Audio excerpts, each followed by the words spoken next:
मणिपुर का खून बह रहा है, मणिपुर जल रहा है, ये कहा है बॉक्सर मेरी कॉम ने। मणिपुर में पिछले 3 महीनों से लगातार वायलेंस हो रहा है और इंडियन गवर्नमेंट ने आर्टिकल 355 का यूज कर मणिपुर की सिक्योरिटी अपने कंट्रोल में ले ली और शूट एट साइट के ऑर्डर इश्यू कर दिए, कर्फ्यू इम्पोज कर दिया और इंटरनेट सर्विसेज को 5 दिनों तक शट डाउन कर दिया और आर्मी को बुला लिया गया इस सिचुएशन में। पर ये सीन किसी वॉर का नहीं है, बल्कि ये मणिपुर में हो रहे वायलेंस का है। पर हम में से कितने लोगों को कदर है कि मणिपुर में क्या हो रहा है। और यहाँ तक के देश के लीडर्स के फॉरेन विजिट पर आपको ज्यादा आर्टिकल छपे मिल जाएंगे मणिपुर वायलेंस के कंपैरिजन में। और न्यूज चैनल वाले भी बताने में लगे हैं कि सब चंगा सी, पर हमारे लिए बहुत जरूरी है ये जानना कि मणिपुर में क्या हो रहा है और आखिर क्यों हो रहा है। इसी को डिटेल्स में एग्जामिन करेंगे आज के इस वीडियो में। तो अगर हम मणिपुर की कम्युनिटीज को देखें तो डोमिनेंट कम्युनिटी मीतीज है और उसके बाद कुकीज और नागास ट्राइब आते हैं। और सिर्फ ये 3 ट्राइब्स ही नहीं बल्कि और ट्राइब्स भी मिल जाएंगे मणिपुर में, पर मीतीज डोमिनेंट कम्युनिटी है मणिपुर में। और अगर हम मणिपुर को देखें तो मणिपुर स्टेट में 2 रीजन है, एक तो हिली एरिया और दूसरा बेली प्लेन एरिया। मणिपुर का 90% एरिया हिल एरिया में है, तो वहीं बचा हुआ 10% एरिया बेली प्लेन एरिया से है। पर अगर हम इन एरिया में जो कम्युनिटीज रहते हैं उसके परसेंटेज देखें तो ये शॉकिंग है, क्योंकि जो हिल्स का 10% एरिया है उसमें 65% पॉपुलेशन रहती है मणिपुर की, जिसमें मेनली मेतीस कम्युनिटी है और ये मोस्टली हिंदू और मुस्लिम होते हैं। पर मणिपुर के 90% एरिया में यानी हिली एरिया में मणिपुर की बाकी की 35% पॉपुलेशन रहती है, जिनमें नागास और कुकीज ट्राइब रहते हैं। ये ट्राइब्स मोस्टली क्रिश्चियंस है और नागा और कुकी सिर्फ ये 2 ट्राइब्स ही नहीं है मणिपुर में, बल्कि और ट्राइब्स भी है, कुछ रिकॉग्नाइज्ड ट्राइब और कुछ अनरिकॉग्नाइज्ड ट्राइब्स। इस तरह एक तरफ तो हिल्स के लोग और दूसरी तरफ बेली के लोग, और ये सभी ग्रुप्स अपने लिए डिफरेंट मांगों की डिमांड करते हैं। और इसी साल फरवरी में सरकार ने मणिपुर के फॉरेस्ट रीजन को प्रोटेक्ट करने के लिए कई गांवों के लोगों को घरों से निकाल दिया। ये सभी मणिपुर के चूराचंदपुर डिस्ट्रिक्ट में हो रहा था और वो भी बिना किसी वार्निंग के। और इसके खिलाफ कुकी पीपल्स अलायंस, जो कि बीजेपी के साथ मणिपुर में अलायंस में है, उसने भी आलोचना की गवर्नमेंट के इस एक्शन पर। और फिर गांव वालों के साथ मिलकर कुकी एथनिक्स ग्रुप्स ने हिल्स रीजन में इसके खिलाफ एक मार्च निकाला, जिसमें कई ट्राइब्स ने सरकार के इस निर्णय के खिलाफ पीसफुल प्रोटेस्ट भी करा। और कुकीज लीडर्स ने 8 घंटों का एक बंद अनाउंस कर दिया। पर गवर्नमेंट का कहना था कि ये प्रोटेस्ट अनकॉन्स्टिट्यूशनल है, क्योंकि मणिपुर सरकार ने मणिपुर के लिए एक लैंड सर्वे कराया था, जिसमें 3 डिस्ट्रिक्ट का नाम सामने आया था ड्रग्स बिजनेस में, जिसमें से एक चूराचंदपुर डिस्ट्रिक्ट भी थी। इसलिए ये एक्शन लिया गया था, ऐसा कहना था सरकार का। पर ट्राइब्स ने जो बंद अनाउंस किया था उससे पहले मणिपुर के सीएम बीरेंद्र सिंह एक जिम के इनॉर्गेनेट करने के लिए और एक रैली को एड्रेस करने के लिए आने वाले थे, पर प्रोटेस्टर्स ने जिम को तोड़ दिया और रैली के वेन्यू में भी तोड़फोड़ कर दी थी। इन सब के बाद भी सीएम बीरेंद्र सिंह ने रैली रोकी नहीं और रैली कंटिन्यू रखी। पर प्रोटेस्टर इवेंट वेन्यू में घुसने का ट्राई करते हैं, जिससे पुलिस और प्रोटेस्टर्स में हाथापाई हो जाती है और वायलेंस हो जाता है, जिसके बाद से सरकार ने पूरे डिस्ट्रिक्ट में कर्फ्यू लगा दिया, इंटरनेट सर्विसेज को 5 दिनों तक बंद कर दिया। और इन सब से लोकल काफी ज्यादा फ्रस्ट्रेट हो चुके थे। और सिर्फ ये एकलौता रीजन नहीं है इन सब वायलेंस के पीछे, बल्कि एक और रीजन है, वो है मणिपुर हाई कोर्ट के फैसले से। दरअसल मणिपुर हाई कोर्ट ने एक ऑर्डर दिया था मणिपुर गवर्नमेंट को कि आप सेंट्रल गवर्नमेंट से अपील करें कि मीतीस कम्युनिटी को शेड्यूल्ड ट्राइब का दर्जा दिया जाए। पर हिल्स के लोग ये नहीं चाहते थे कि मीतीस को शेड्यूल्ड ट्राइब का दर्जा मिले, और इसके विरोध में ही ऑल ट्राइबल स्टूडेंट यूनियन ने ट्राइबल सॉलिडेरिटी मार्च निकाला, जिसमें लोगों से जुड़ने की भी अपील की थी हाई कोर्ट के इस डिसीजन के विरोध में। और मैं आपको ये बता दूं कि मीतीस शेड्यूल्ड ट्राइब्स स्टेटस की मांग 2013 से कर रहे हैं। मीतीस कम्युनिटीज का कहना है कि वो अपनी जमीन और कल्चर इलीगल इमिग्रेंट से प्रोटेक्ट करना चाहते हैं, क्योंकि बांग्लादेश और म्यांमार से कई सारे इलीगल इमिग्रेंट मणिपुर में आ रहे हैं, जिसकी वजह से मीतीस की आइडेंटिटी और कल्चर को नुकसान हो रहा है। और मीतीस का ये भी कहना है कि अगर उन्हें शेड्यूल्ड ट्राइब्स का दर्जा मिल जाएगा तो इससे नागास और कुकीज ट्राइब्स को कोई नुकसान नहीं है और इससे मणिपुर में पीस भी बढ़ेगा। पर हिल्स में रहने वाले जो ट्राइब्स है वो इससे एग्री नहीं करते हैं। हिल्स ट्राइब्स का कहना है कि मीतीस वैसे ही पावरफुल और वेल एजुकेटेड है और उन्हें अगर शेड्यूल्ड ट्राइब्स का स्टेटस भी मिल जाए तो हिल्स के लोगों के पॉलिटिकल और इकोनॉमिकल पावर और भी कम हो जाएंगे, क्योंकि मणिपुर के लेजिस्लेटिव असेंबली में 60 में से 40 सीटों में तो मीतीस ही पावर एंजॉय कर रहे हैं, तो इन्हें शेड्यूल्ड ट्राइब्स स्टेटस की क्या जरूरत है। और मीतीस की भाषा भी कॉन्स्टिट्यूशन के 8th शेड्यूल में इंक्लूड है, और अगर इन्हें शेड्यूल्ड ट्राइब्स का स्टेटस भी मिल गया तो जो बची कुछ जॉब्स है उसके लिए भी हिल्स ट्राइब्स के लोगों को लड़ाई करनी पड़ेगी। पर ट्रिगर पॉइंट तब आता है जब प्रोटेस्ट में ये अफवाह फैली कि एक ट्राइबल महिला पर मीतीस लोगों ने अटैक किया है। तो इस एक अफवाह की वजह से इस रैली में वॉयलेंस हो जाता है और धीरे धीरे ये वॉयलेंस पूरे स्टेट में फैल जाता है और वॉयलेंस इतना बढ़ जाता है कि इंडियन आर्मी को बुलाना पड़ जाता है। पर प्रेजेंट में जो सिचुएशन चल रही है उसके रूट कॉज को, मणिपुर की हिस्ट्री को समझे बिना करंट सिचुएशन को समझना बहुत मुश्किल है। इसलिए पहले शुरू से शुरू करते हैं। तो मणिपुर का इतिहास शुरू होता है मीतीस लोगों से, जिन्होंने सदियों से मणिपुर के बेली रीजन पर राज किया है। ये मीतीस म्यांमार से आकर मणिपुर में बसे थे और धीरे धीरे कर इन्होंने पूरे मणिपुर पर अपना किंगडम बसा लिया और कई सारे मीतीस राजाओं ने कई सालों तक मणिपुर पर रूल किया और अपने किंगडम को एक्सपेंड करते गए। और मणिपुर में मीतीस के अलावा मणिपुर के हिल ट्राइब्स में नागाज और कुकीज ट्राइब्स भी रहते थे। ये ट्राइब्स मणिपुर के हिली रीजन में रहते थे और इनका खुद का कल्चर, लैंग्वेज और ट्रेडिशन था।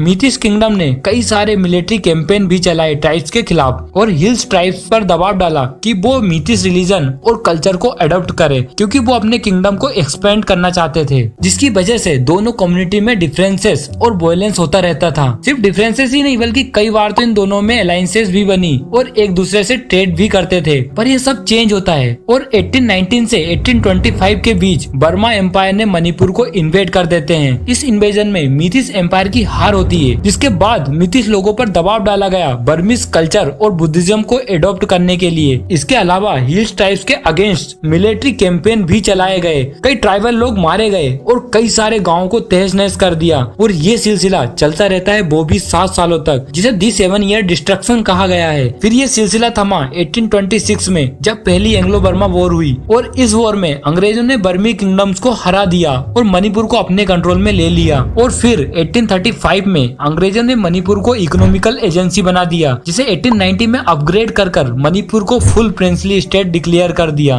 पर आपके दिमाग में आता होगा कि पॉलिटिकल एजेंसी और प्रिंसली स्टेट में क्या अंतर है। तो प्रिंसली स्टेट में अंग्रेज राजाओं से कह देते थे कि वो अपना किंगडम खुद संभाले, बस उसके लिए उन्हें एनुअली एक सर्टेन अमाउंट देना होगा। पर पॉलिटिकल एजेंसी में अंग्रेज पॉलिटिकल एजेंट भेजते हैं जो कि राजा के एडवाइजर होते हैं। पर एक्चुअल में ये एडवाइजर तो सिर्फ एक टैग है, क्योंकि राजा के पास कोई खास पावर नहीं होती है। राजा तो सिर्फ अंग्रेजों का एक कठपुतली होता है। इनिशियली अंग्रेजों ने मीतीस किंगडम पर अपना कंट्रोल जमाया, पर हिल्स ट्राइब्स को अंग्रेजों ने खुली छूट दे दी थी। और ये सब भी चेंज होता है जब अंग्रेज अपनी फेमस पॉलिसी अपनाते हैं, डिवाइड एंड रूल। अंग्रेजों ने मीतीस को ज्यादा पॉलिटिकल प्रेफरेंस दी, जिससे हिल्स ट्राइब्स और मीतीस में टेंशन स्टार्ट हो गया। और यही नहीं बल्कि अंग्रेजों ने एक लैंड सेटलमेंट पॉलिसी भी बनाई और ये डिसाइड किया कि किस ग्रुप को कौन सी जमीन मिलेगी, जिसमें मीतीस को कुछ जमीन और कुछ जमीन कुकीज को मिलेगी। पर इसमें 2 प्रॉब्लम थी। पहली प्रॉब्लम तो ये थी कि कुकीज ट्राइब्स के लोग कोई एक जमीन पर नहीं रहते थे, ये जगह जगह अपने जानवरों के साथ जाया करते थे।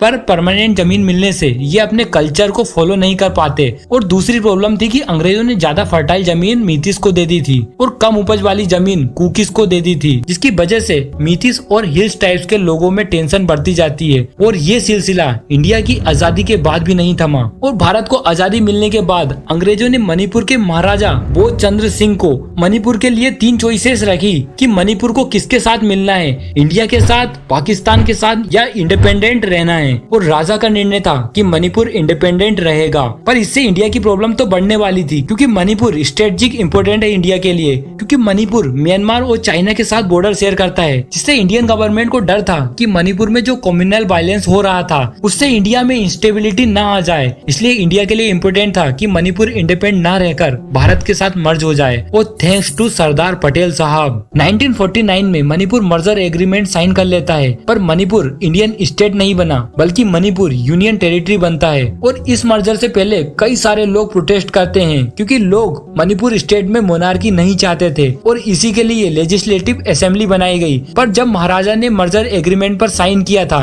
तब असेंबली ने परमिशन नहीं दी थी। और कई सारे लोगों का कहना है कि ये साइन महाराजा ने दबाव में आकर किया था। पर मणिपुर के कई सारे एथनिक्स ग्रुप्स नहीं चाहते थे कि उनका मर्जर भारत के साथ हो, क्योंकि उनको दिक्कत थी कि मणिपुर को अब सेंट्रल गवर्नमेंट चलाएगी। और 25 साल पहले तक जब मणिपुर फुल स्टेट नहीं था तब मणिपुर को ब्यूरोक्रेट ही चलाते थे, जो कि मणिपुर से नहीं थे। इसलिए लोग फ्रस्ट्रेट थे और डिफरेंट कम्युनिटीज की अलग अलग डिमांड थी। नागा ट्राइब्स चाहते थे कि मणिपुर, असम और अरुणाचल प्रदेश के कुछ भाग मिलकर नागालैंड से जुड़ जाए। और नागास चाहते थे कि इंडिया, बांग्लादेश और म्यांमार के उन एरिया में जहां कुकीज ज्यादा रहते हैं ऐसे रीजन को मिलाकर एक अलग देश बनाना चाहते थे जालेंगम, और कुकीज कुकीलैंड और नागास नागालैंड बनाना चाहते थे। पर मीतीस ये दोनों नहीं चाहते थे, क्योंकि उनका मानना था कि सदियों से मणिपुर पर मीतीस ने ही राज किया है। तो मीतीस हिल्स और बेली रीजन पर खुद का शासन चाहते थे, पर इंडियन गवर्नमेंट ने एक अलग ही रास्ता चुना और सरकार ने मणिपुर को यूनियन टेरिटरी बना दिया और मीतीस को, जिन्हें पहले शेड्यूल ट्राइब्स का स्टेटस मिलता था,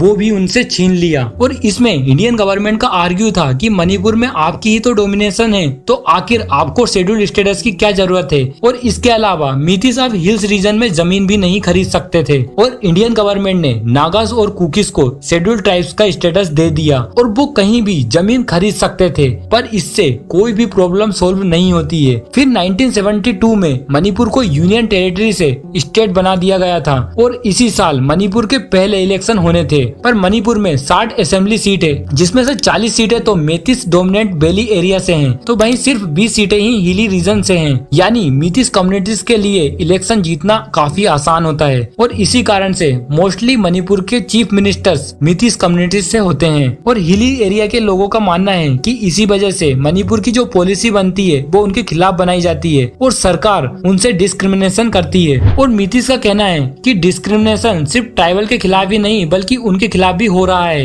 एक मीतीस लीडर्स ने कहा कि पिछले 60 सालों में मीतीस की पॉपुलेशन 59% से गिरकर 44% हो गई है और आउटसाइडर ट्राइबल लोग जमीन ले सकते हैं, पर वो लोग जमीन नहीं ले सकते हैं। और फिर मीतीस ने डिमांड की कि मणिपुर में एक inner line permit system apply करे। इस सिस्टम में किसी भी पर्सन को जो मणिपुर का सिटीजन ना हो उसको मणिपुर में इंटर होने के लिए एक परमिट लेना होगा। पर हिल्स के ट्राइबल लोग इसके खिलाफ है, क्योंकि मणिपुर की सारी पावर मीतीस के पास है। वो कई मीतीस लीडर्स कह चुके हैं कि कुकीज ही रेफ्यूजीज है मणिपुर में, तो क्या पता आगे चलकर कुकीज को ही परमिट की जरूरत पड़ने लग जाए। यानी ट्रस्ट इश्यू के कारण कुकीज रेडी नहीं थे इस आइडिया के लिए। पर मीतीस लॉ बनाने की कोशिश करते हैं, लेकिन प्रेसिडेंट ने इसे रिजेक्ट कर दिया और इसीलिए इन्होंने एक अलग तरकीब निकाली और मांग की कि सरकार उन्हें अलग से शेड्यूल ट्राइब्स का स्टेटस दे दे, वही स्टेटस जो मीतीस को 1949 से पहले उन्हें मिला हुआ था। पर हिल्स ट्राइब्स के लोगों का कहना था कि उन्हें क्या जरूरत है इस स्टेटस की, जब उनके पास ऑलरेडी इतनी पावर है।